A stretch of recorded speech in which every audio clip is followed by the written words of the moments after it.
you all for joining us this afternoon. Let me start by saying this. I do not take this executive action lightly. I would have preferred to work in a more collaborative approach. I would have preferred to do the work with our allies in City Council to pass legislation ultimately. And we were doing that. We were doing just that. But some of the leaders who we are working with are standing behind me today. But unfortunately, we do not have the luxury of time.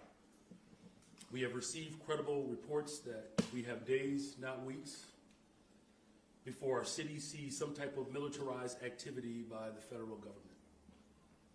It is unclear at this time what that will look like exactly.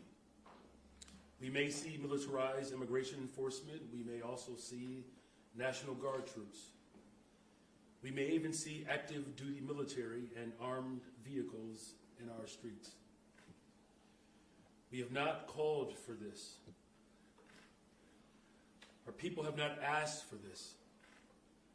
But nevertheless, we find ourselves having to respond to this. Let me be absolutely clear.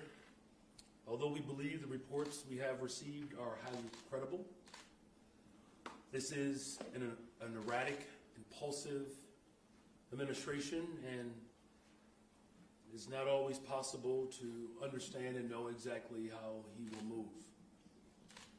He could change his mind, he could reverse course. In fact, I encourage him to do that. But still, we take these threats seriously, and we find ourselves in a position where we must take immediate, drastic action to protect our people from federal overreach. I'm signing an executive order today that will launch the Protecting Chicago Initiative.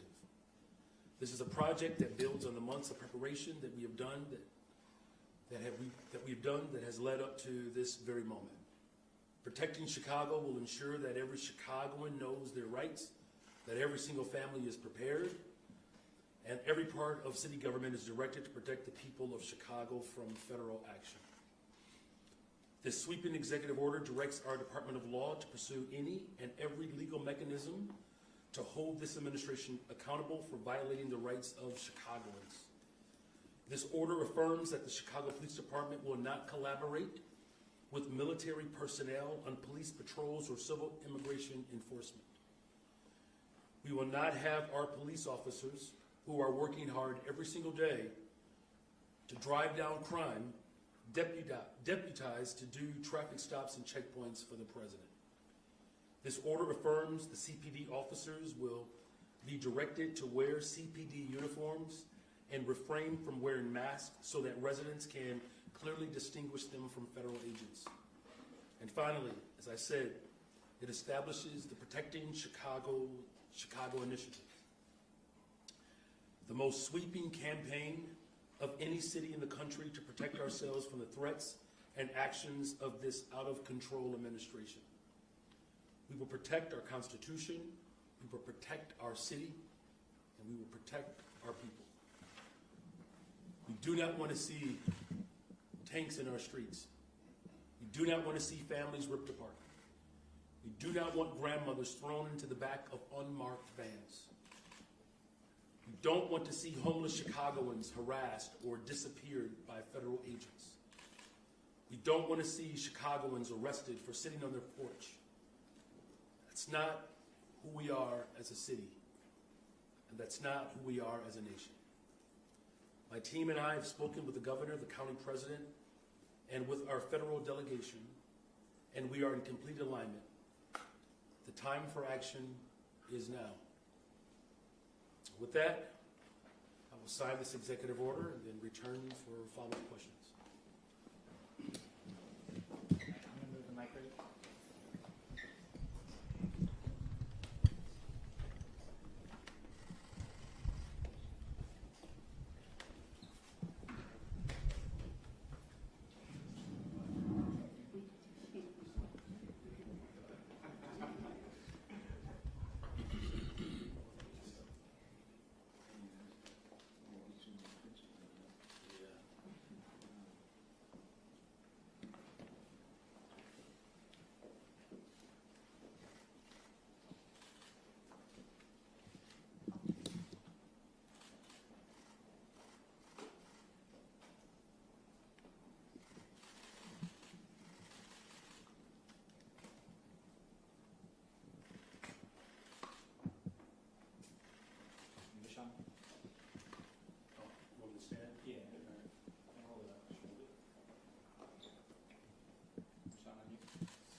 have made it to the afternoon, yes.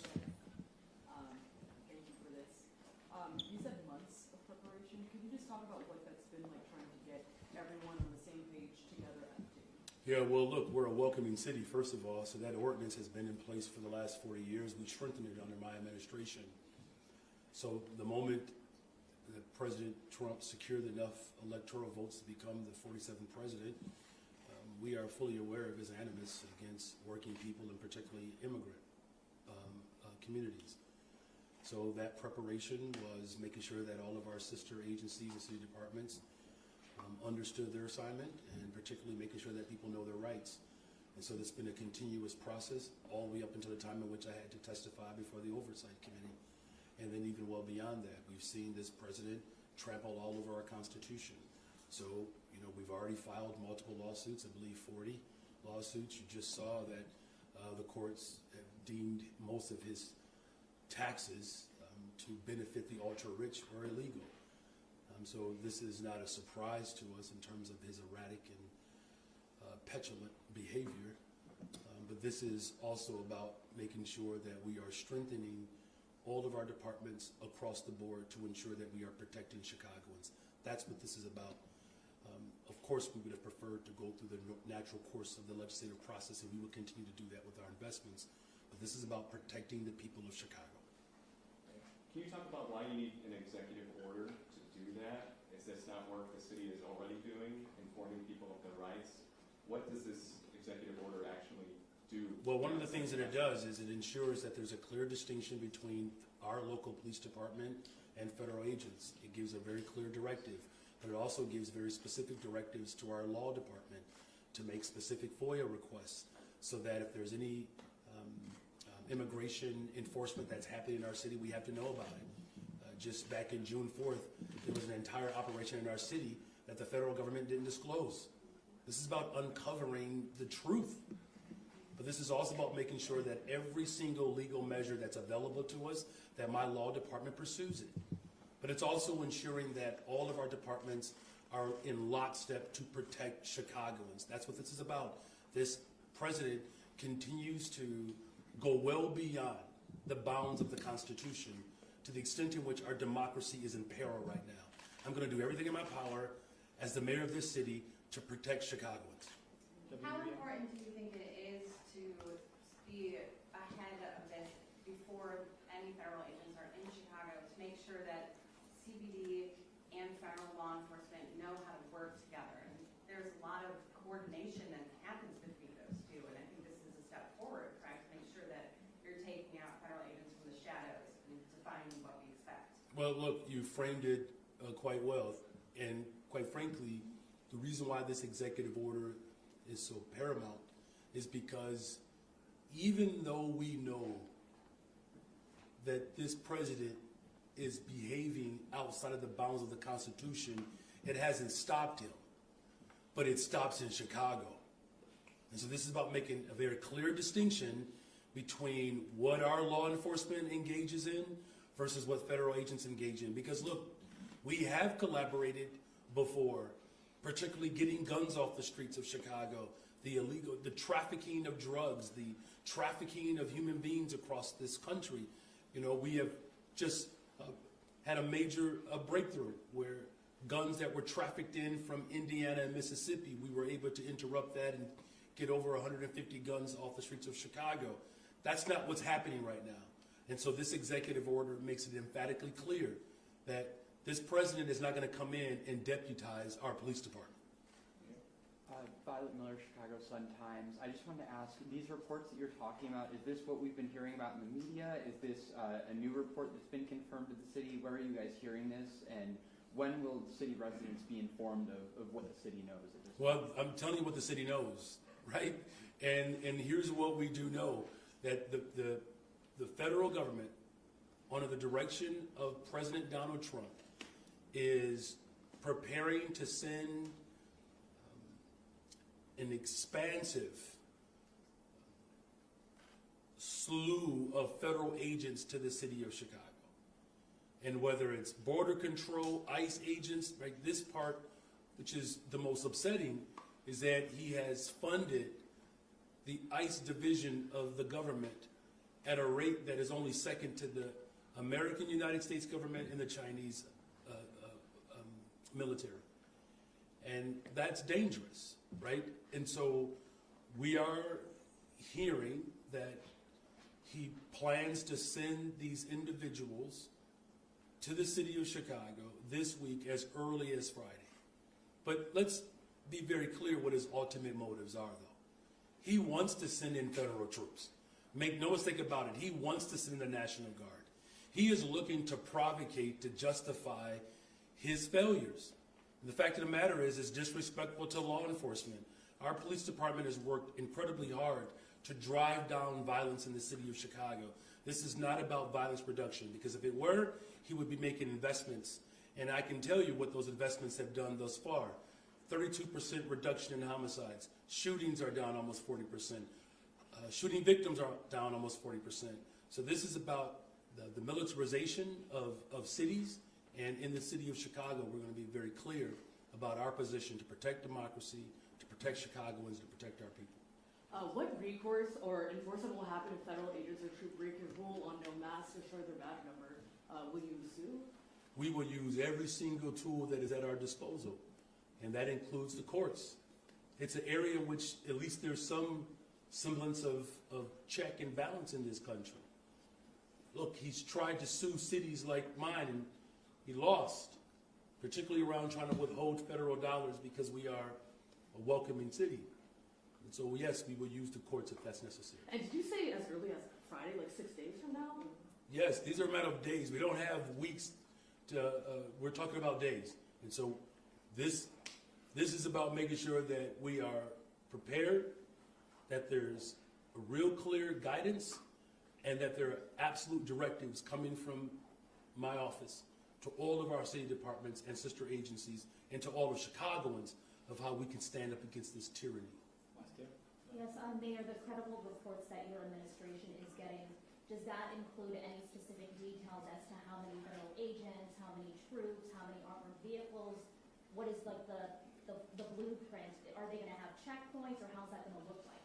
Well, we don't have those specifics, but what we can go off of what he has done in Los Angeles, and I've been in conversation with Mayor Bass. That's the benefit of this particular moment, that we have been in communication with mayors across this country, sharing what their experiences have been. And so what his ultimate desire is to come into our city, to break the Constitution, and to break our democracy, and to break our city. And Chicago is going to remain firm in our position. We're going to be prepared for anything and everything. And the best level of preparation is to make sure that people know their rights, and that all of our city departments and sister agencies know exactly what I expect of them in the event that the federal government works outside of the bounds of the Constitution. Yes. And has your office made any attempts to reach out to the White House? There is no secret of what I want from the federal government. There's no secret. In fact, he ignores it. $800 million that he took from cities like Chicago for violence prevention. What a slap in the face to the people who serve this city, to try to override local authority. We've said fund our education system, invest in affordable housing, ensure that we are collaborating to get guns off the streets of Chicago. We're stopping guns being trafficked in from states that voted for him. And so now we do all of this hard work, this group assignment in the city of Chicago, and he wants to come at the end of the year before the assignment is due to try to put his name on the paper. He is reckless and out of control. He is the biggest threat to our democracy that we've experienced in the history of our country. Mayor, your executive order's already been reached with mixed reaction. He's not here. Alderman Ray Lopez tweeting out early this morning, an order not worth the paper it's printed on. In reality, how effective do you think this order is going to be? Because these are federal agents we're talking about. They're taking orders from the federal government, not from the city of Chicago. Yeah, and I don't take orders from the federal government. Thank you all very much.